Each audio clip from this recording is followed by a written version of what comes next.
Good morning everyone, welcome to Bawaal banking classes. आज हम PM Svanidhi scheme के बारे में पढ़ेंगे। तो जो पीएम स्वनिधि स्कीम है वो किस लिए है? वो बेसिकली है जो स्ट्रीट वेंडर्स हैं, यानी जो रेडी वाले होते हैं सड़क पर या जो खोंचे वाले होते हैं, उनको जो वर्किंग कैपिटल प्रोवाइड करने का एक स्कीम है, जिसमें 10,000 रुपये और जो टाइमली रीपेमेंट मतलब इंक्रीमेंट हो सकता है कितनी लिमिट तक? 500 गुना तक, मतलब 500% तक, 5 गुना तक। तो कितना हो जाएगा? 50,000 तक का हो सकता है।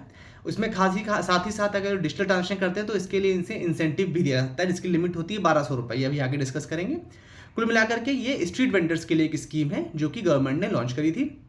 इसको कौन डील करता है? Ministry of housing and urban affairs ने इसको लॉन्च किया था।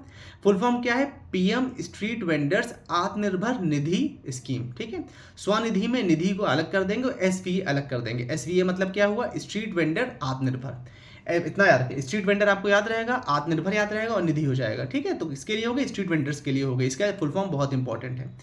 ये बेसिकली वर्किंग कैपिटल प्रोवाइड कर रहा है जिससे कि ओवरऑल इकोनॉमिक अपलिफ्टमेंट हो सके उस क्लास का भी, जो कि एक तो बिल्कुल ये अनऑर्गेनाइज सेक्टर है ना एक तरीके से स्ट्रीट वेंडर्स का, इसलिए उनको ये वर्किंग कैपिटल प्रोवाइड किया जाता है। एक तरह से मुद्रा लोन होते हैं ना, उसी तरह से ये उसका छोटा रूप है, बस स्ट्रीट वेंडर्स के लिए है।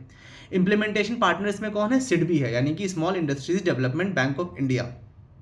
इसमें क्रेडिट गारंटी किस तरह से होती है? सीडीटी एमएससी के द्वारा की जाती है, यानी credit guarantee trust fund for micro and small enterprises. CDT MSc हम लोग अलग वीडियो में कवर करेंगे पूरा, मे बी मोस्ट प्रॉब्ली हम लोग उसको नेक्स्ट वीडियो में ही कवर कर लेंगे। अभी लोन की लिमिट कितनी होती है? इनिशियल लोन होता है 10,000 तक का, और ये 500% तक बढ़ के यदि टाइमली रिपेमेंट हो रहा है तो कहाँ तक जा सकता है? 50,000 तक का। ठीक है, इंटरेस्ट सब्सिडी रेट कितना है इसमें? 7% का पर एनम।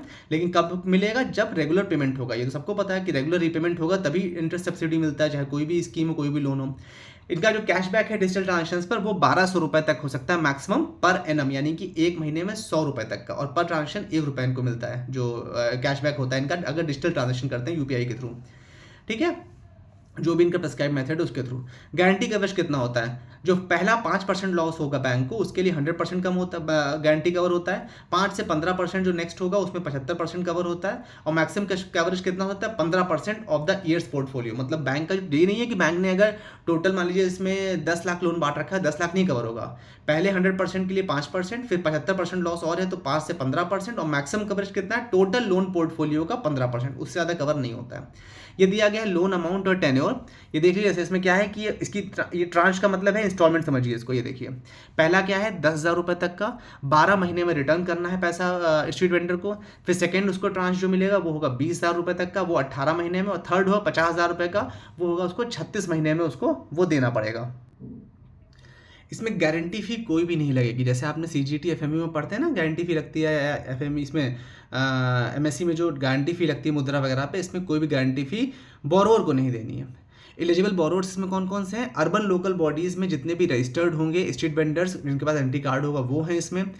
इसमें सर्वे के थ्रू बिना सर्टिफिकेट वाले वेंडर्स भी आइडेंटिफाई अगर हैं तो वो भी इसमें एलिजिबल हैं। इसमें ऐसे वेंडर्स जिन्होंने सर्वे के बाद शुरू किया है काम, लेकिन उनके पास लेटर ऑफ रिकमेंडेशन अगर है तो वो भी इसमें एलिजिबल हैं। और जो सराउंडिंग डेवलपमेंट सेमी अर्बन या रूरल एरिया है वहाँ के वेंडर्स भी इसमें एलिजिबल हैं, लेकिन लेटर ऑफ रिकमेंडेशन के साथ में। लैंडिंग इंस्टीट्यूशन में सभी हैं, schedule commercial bank, RRB and regional rural banks, small finance bank, cooperative banks, NBFCs, micro finance institution, ये सभी इसमें एलिजिबल हैं, यानी कि ये सब लोग लैंडिंग कर सकते हैं। क्लेम का क्या तरीका होता है इसमें? देखिए, जो क्लेम है वो लैंडिंग इंस्टीट्यूशन जो है वो गारंटी इन्वोक करेगा। कब? जब जो उसका लोन है वो एनपीए हो जाएगा अगर तो। और इसमें कुछ मॉडिफिकेशन किए गए हैं 1 जून 2022 को, वो देख लीजिए आप लोग। तो जो लेटेस्ट मॉडिफिकेशन किए गए थे इसमें 1 जून 2022 को, उसके अकॉर्डिंग क्या था? अगर पहली किस्त है, यानी फर्स्ट लोन है अगर वो 10,000 वाला, तो उसमें कवरेज रेंज पहले कितनी थी? 0.0 से लेकर 7.5। गारंटी कवरेज कितनी थी? 100%। मैक्सिमम गारंटी कवर था 50%। ये टोटल की लिमिट की बात हो रही है। इफेक्टिव गारंटी कवर ओवरऑल कितना आ गया था? 31.875%। ठीक है। और इसमें ये हमने भी पहले ही पढ़ा था, 7.5 से लेकर 20% था तो 75%, और 20 से लेकर 50% था तो ही 50%। ठीक है। सेकंड लोन के लिए 20,000 के लिए कितना था, 0 से 3% एक स्लैब और 3% से 10% एक स्लैब। गारंटी कवर इसमें 100% और 75%, और मैक्सिमम कवर कितना था, 10%। तो इफेक्टिव कितना आया था, 8.25% पर लोन अगर देखा जाए तो।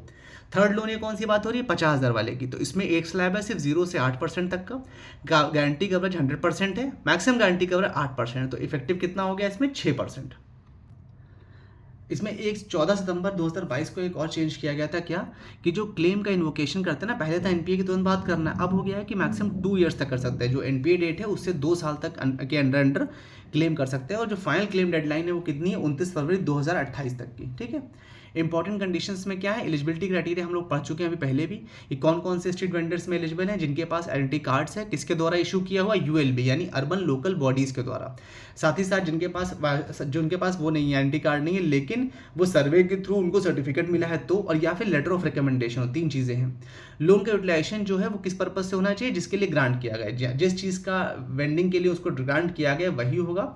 ठीक है। ना कि आपने उसको लोन देकर के उसका कोई पुराना लोन है या बैड या डाउटफुल एसेट था उसको सेटल कर दिया, ऐसा नहीं करना। ये नहीं कि उसका कोई एग्जिस्टिंग लोन खराब चल रहा है और आपने ये लोन 10,000 रुपये दे के वो लोन सही कर लिया, ऐसा नहीं करना है, जो लैंडिंग इंस्टीट्यूशंस के लिए कहा गया है।